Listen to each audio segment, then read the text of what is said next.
নমস্কার, নিউজ 18 বাংলায় news 18 prime নিয়ে আপনাদের সঙ্গে রয়েছে আমি তমশ্রী। শুরুতে এই যে খবরের দিকে নজর রাখবো, 21-এর মঞ্চ থেকে তৃণমূল সুপ্রিমো মমতা বন্দ্যোপাধ্যায় কি বার্তা দেন সেদিকেই তাকিয়ে থাকে দলীয় নেতৃত্ব। আর দুর্নীতি রুখতে কড়া বার্তা দিলেন মমতা বন্দ্যোপাধ্যায়। 26-এর আগে জনপ্রতিনিধিদের সতর্ক করলেন তৃণমূল নেত্রী মমতা বন্দ্যোপাধ্যায় 21-এর মঞ্চ থেকে।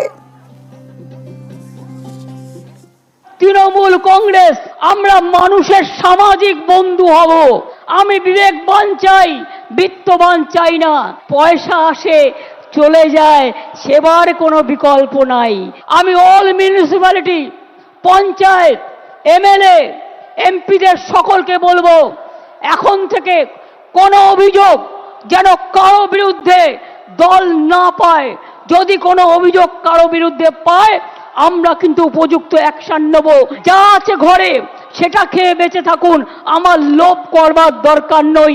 আমরা লোভী হতে চাই না।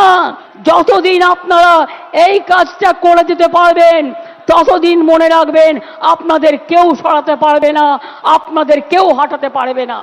অন্যায় করলে আপনারা দেখেছেন আমি তৃণমূল কংগ্রেসকেও ছাড়ি না, তৃণমূল কংগ্রেসকেও গ্রেপ্তার করি। মা বোনেদের সম্মান দেবেন। সংখ্যালঘু, schedule caste, schedule tribe, OBC সবাইকে সাথে নিয়ে একসাথে বাঁচতে হবে।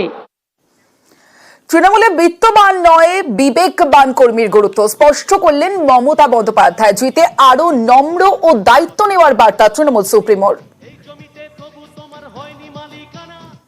আমরা তিনটে পার্টির সাথে লড়াই করে জিতে এসেছি, বিজেপি, কংগ্রেস এবং সিপিএম। আমি স্যালুট জানাই বাংলার মানুষকে, যারা আপনারা আমাদের সমর্থন দিয়েছেন। যারা দেননি, আগামী দিন তাদের কাছেও সমর্থন আশা করব। মনে রাখতে হবে, আমরা যত জিতব তত আমাদের নরম হতে হবে। আমরা যত জিতব তত আমাদের দায়িত্ব বাড়বে। আমরা যত জিতব তত মানুষের কর্মী হতে পারবো। তৃণমূল কংগ্রেস শুধু রাজনৈতিক দলের কর্মী নয়, তৃণমূল কংগ্রেস একটা সেবার কাজকর্মের প্ল্যাটফর্ম। এখানে আমি বিত্তবান চাই না, আমি বিবেকবান চাই। যার বিবেক আছে, যার আবেগ আছে। 21শে জুলাই সর্বধর্ম সমন্বয়। সরাসরি চলে যাব, প্রতিনিধি সোমরাজ বন্দ্যোপাধ্যায় রয়েছে আমার সঙ্গে। সোমরাজের সঙ্গে কথা বলবো। সোমরাজ, মমতা বন্দ্যোপাধ্যায় আজ 21-এর মঞ্চ থেকে দলীয় নেতৃত্বকে একাধিক বার্তা দিলেন, কড়া বার্তা দিলেন। তাহলে কি 26-এর বার্তা এখান থেকে, এই মঞ্চ থেকেই দিলেন তৃণমূল সুপ্রিমো?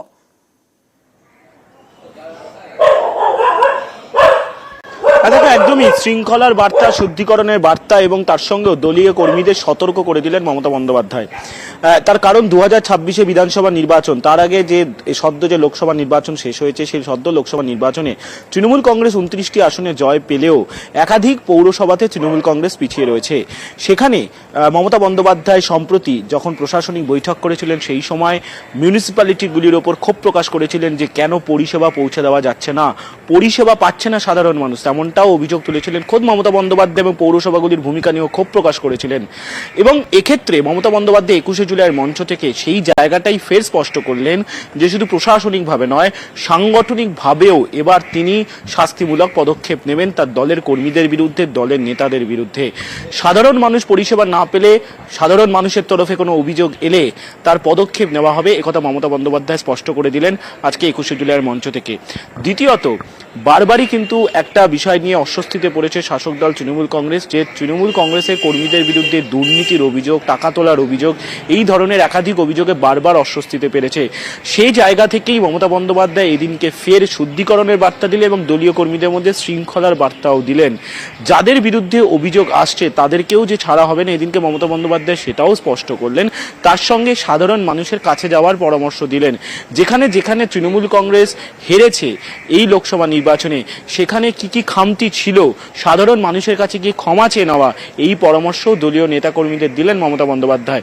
অর্থাৎ আজকের 21শে জুলাইয়ের মঞ্চ থেকে মমতা বন্দ্যোপাধ্যায় একদিকে যেমন দলীয় কর্মীদের সতর্ক করলেন, তেমনি শৃঙ্খলার বার্তা দিলেন, শুদ্ধিকরণের বার্তাও। বেশ সোমরাজ।